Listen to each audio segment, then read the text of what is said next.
20 April. মানবাত্মার আলোক সর্বত্র সেই আলোক বিকিরণ করিতেছে। যে আলো জ্বলিছে সুদূরে আর জলে যাহা কাছে, একই প্রদীপের আলো, আত্মার প্রদীপ্ত আলোক। উজ্জ্বল প্রতিভা প্রভুর, প্রেমের অভিনব বিভা। এ জীবন প্রদীপ আমার, কভু বা উজ্জ্বল, কভু জ্যোতিহীন।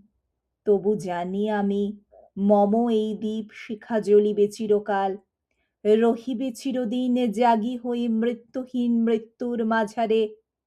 আমাদের সকলের ভিতরেই সেই মহারাজাধিরাজ আত্মা রহিয়াছেন।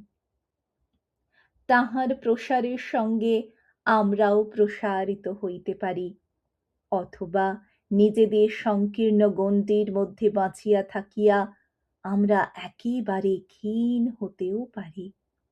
আমাদের বিশেষ দুর্ভাগ্য তখন, যখন আমরা এই দিব্য দৃষ্টি হারাইয়া ফেলি।